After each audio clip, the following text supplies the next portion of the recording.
নমস্কার, অমৃত সুরলহরীতে সবাইকে স্বাগত জানাই। আমি সুপ্রিয়া। আজ আপনাদের শোনাবো শ্রী শ্রী মায়ের কথা। লালমোহন দাস অর্থাৎ লালু জেলের স্মৃতিতে মা। তিনি পিসিমা বলে ডাকতেন মাকে, এবং মায়ের একটি অলৌকিক রূপ তিনি দর্শন করেছিলেন। কি সেই অলৌকিক রূপ, কিভাবে দেখেছিলেন, তার সঙ্গে মায়ের কি সম্পর্ক ছিল, চলুন আমরা শুনে নিই সেই সমস্ত কথাগুলি। জয়রামবাটি থেকে সাতবেড়ের দূরত্ব ছিল মাত্র 4 কিলোমিটারের মতো। শ্রী শ্রী মা স্নেহধন্য লালু প্রয়াত হন 1940 সালে। তখন তার বয়স হয়েছিল 70 বছর। লালমোহন দাসের স্ত্রী ও তার 4 পুত্র ছিলেন শ্রী শ্রী মায়ের বিশেষ স্নেহভাজন। লালুর তৃতীয় পুত্র পঞ্চানন দাসের কাছ থেকে অধ্যাপক তড়িৎ কুমার বন্দ্যোপাধ্যায় এই ঘটনাগুলি সংগ্রহ করেন। এবারে লালমোহন দাসের বয়ানে পাঠ করে শোনাচ্ছি আপনাদের। আমাদের পিসিমা সাধারণ ছিলেন না, তিনি ছিলেন সাক্ষাৎ দেবী। প্রথমটা আমরা কেউই বুঝতে পারিনি। তাকে মানুষ ভেবেই আবদার করেছি, তার কাছ থেকে মুড়ি মুড়কি চেয়ে খেয়েছি। তাকে আলাদা করে না বুঝলেও তিনি আমাদের বড় আপনজন ছিলেন। সে টান আমরা সব সময় অনুভব করি। দু একটা ঘটনা মনে নাড়া দিয়েছিল, সেগুলো তখন অত তলিয়ে দেখিনি। তবে পরে পরে বুঝেছি তিনি মানুষ ছিলেন না, ছিলেন সাক্ষাৎ দেবী। সাতবেড়ের জেলেপাড়ায় আমার জন্ম। মাছ ধরা আমাদের জাত ব্যবসা। বাপ ঠাকুরদারা তাই করতেন, আমরাও তাই করি। তবে আমাদের সময় মাছ ধরতে হতো, আবার বর্ষাকালে চাষবাসও করতে হতো। আমি তখন ছোট। আমাদের গ্রামে দুর্লভ বড়াল বাউল গান শিখে এসে সবাইকে বাউল গান শেখাতে লাগলেন। ছোটবেলা থেকেই আমার খুব গানের শখ। বড়াল মশাই ছিলেন গুণিন ও কালী সাধক। তিনি আমার গানের গলার প্রশংসা করতে লাগলেন। বললেন, লালু, তোর গলা আছে, তোর হবে, ধরে রাখিস। রোজ একটু করে গানের রেওয়াজ করবি। আমারও ঝোঁক লেগে গেল। এইভাবে গান শিখতে কয়েক বছর লাগলো। তারপর ইচ্ছা হলো কোথাও গিয়ে গান করি। মাছ বিক্রি করে যে পয়সা জমিয়েছিলাম তা দিয়েই বাউলের পোশাক, ঘুঙুর, ডুগডুগি সব কিনে এনেছিলাম। তখন জয়রামবাটিতে জগদ্ধাত্রী পূজার খুব ধুমধাম। জয়রামবাটিতে আমাদের যাতায়াত খুবই, কারণ মাছ ধরতে, মাছ বিক্রি করতে আমাদের প্রায়ই জয়রামবাটি ও কাছাকাছি গ্রামে যেতে হতো। আমার ইচ্ছা হলো এই জগদ্ধাত্রী পূজাতেই জয়রামবাটিতে বাউল গান করি। ব্রহ্মচারী মহারাজদের একথা বলাতে তারা বললেন পিসিমাকে জানাতে। আমি ভিতর বাড়িতে গিয়ে পিসিমাকে জানালাম যে আমি জগদ্ধাত্রী পূজায় বাউল গান গাইব। পিসিমা হাসতে হাসতে বললেন, তুই আবার কি গান করবি? মাছ ধরতে ধরতে আবার গান গাইতে শিখলি কবে? আমি বলি, না গো পিসিমা, দুর্লভ বড়ালের কাছে বছর ভোর গান শিখেছি। আমার খুব শখ, এক রাত্রি অন্তত গাইব। তোমায় চিন্তা করতে হবে নি, আমি শামিয়ানা জোগাড় করব, লণ্ঠনও ব্যবস্থা করব, দেখো খারাপ হবে নি। পিসিমাও রাজি হলেন, আমিও গাইলাম। গান খুব সুন্দর হয়েছিল। বড়দা মহারাজ মানে স্বামী ঈশানানন্দ, কেদার মাস্টার স্বামী কেশবানন্দ, কিশোরী মহারাজ স্বামী পরমেশ্বরানন্দ, বিভূতিবাবু, আরও কতজন ছিলেন। কেবল একবার নয়, বহুবার জয়রামবাটিতে গান করেছি। জয়রামবাটি ছিল আমাদের নিজেদের গ্রামের মতো।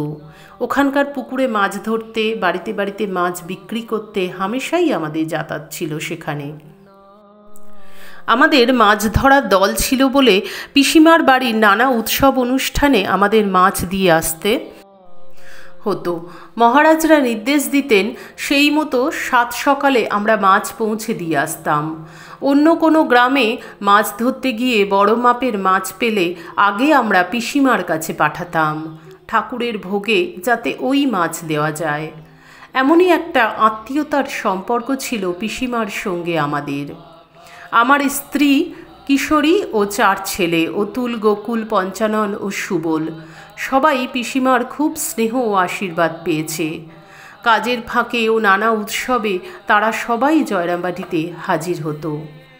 প্রথম প্রথম বুঝতে পারিনি যে আমাদের পিসিমা সাক্ষাৎ দেবী। একদিনের একটি ঘটনা জীবনে ভুলতে পারবো না। পিসিমার বাড়ির সামনের পুণ্যি পুকুরে মাছ ধরার খবর দিলেন মহারাজরা। আমি দলবল নিয়ে সকাল করেই হাজির হলাম। সম্ভবত রাস পূর্ণিমার দিন ছিল।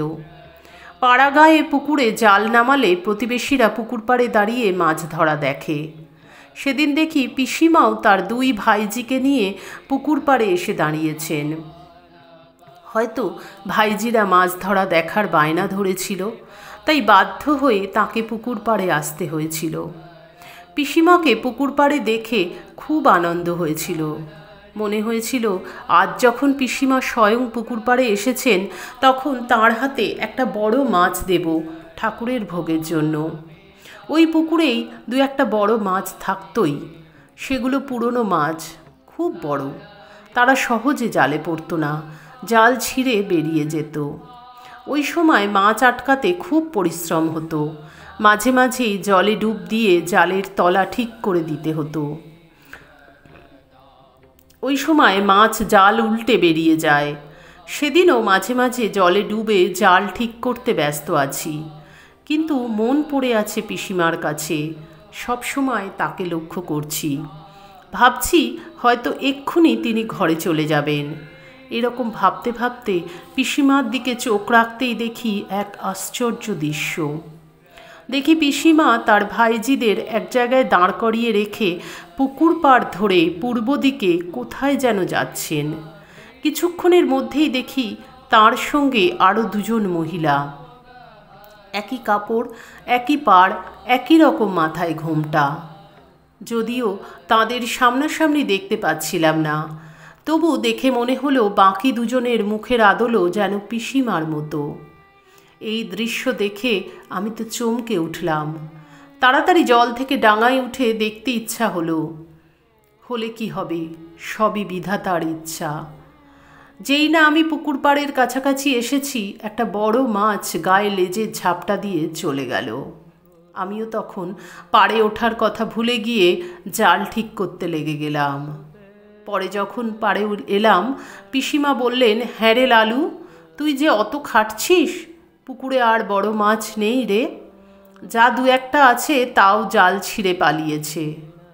আমি আশ্চর্য হয়ে গেলাম। আমার মনের কথা পিসিমা জানতে পারলেন কি করে? তখন পিসিমাকে বললাম, সত্যি পিসিমা, আজ ভেবেছিলাম একটা বড় মাছ ধরে আপনাকে দেখাবো, তার হলো না। সেদিন পুকুর পাড়ে যা দেখেছিলাম সে কথা তাকে কিছু বলিনি। পরে পিসিমাকে একদিন ফাঁকা পেয়ে জিজ্ঞাসা করেছিলাম, আচ্ছা পিসিমা, ওই মাছ ধরার দিনে আপনি যখন ভাইজিদের নিয়ে পুকুর পাড়ে গিয়েছিলেন, তখন আপনার সঙ্গে আর দুজন বউ কে ছিল? ঠিক আপনার বয়সী, আপনার মতো দেখতে, আপনার মতো কাপড় পরেছিল তারা। পিসিমা আমার কথায় পাত্তা না দিয়ে বললেন, কে আবার থাকবে? আমি ওদের দাঁড় করিয়ে রেখে বেলতলার দিকে গিয়েছিলাম গিমে শাক হয়েছে কিনা দেখতে। রাধু মাকু তো এধারে দাঁড়িয়েই ছিল। আমি আবার বললাম, না গো পিসিমা, আপনি যখন বেলতলা যাচ্ছিলেন তখনই আপনার আগু পিছু দুজন মেয়ে লোককে আমি দেখেছি।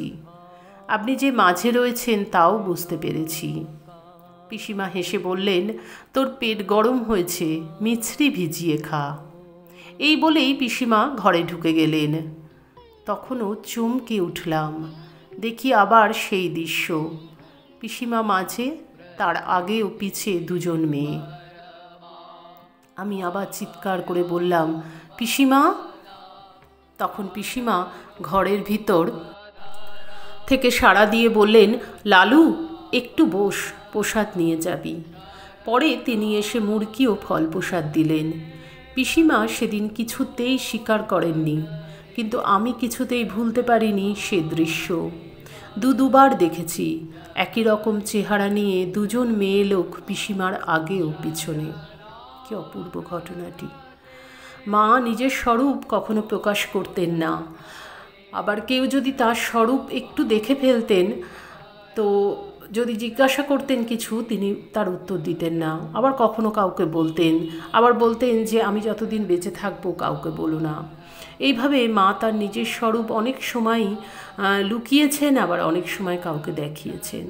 এই যে লালু জেলে, এনার ভাগ্য ভালো, এনাকে মা কৃপা করে দেখা দিয়েছেন, দেখিয়েছেন যে তিনি স্বয়ং মা দুর্গা, আর তার আগুপিছু চলেছে জয়া বিজয়া। সম্ভবত তাই হবে। এর পরের পর্বে আমরা আরও ঘটনা জানব লালু জেলের স্মৃতিতে শ্রী শ্রী মা। কি সৌভাগ্য তাদের যারা মায়ের এরকম দর্শন পেয়েছে, মায়ের সান্নিধ্য পেয়েছেন। এবং আমরাও আজকে পাচ্ছি, বারবারই একটা কথা বলি, আমরা পাচ্ছি এই বইগুলি পড়ে। এইভাবে আমরা জানতে পারছি। আমি যে বইটি থেকে এটি পাঠ করে শোনালাম আপনাদের, শ্রী শ্রী মায়ের পদপ্রান্তে, শ্রী শ্রী মায়ের পদপ্রান্তে থেকে স্বামী পূর্ণাত্মানন্দজি মহারাজের লেখা থেকে। আশা করি আমাদের আজকের আলোচনা আপনাদের সকলের খুব ভালো লাগলো। ভালো লাগলে প্রতিদিনের মতন লাইক, কমেন্ট, শেয়ার করবেন।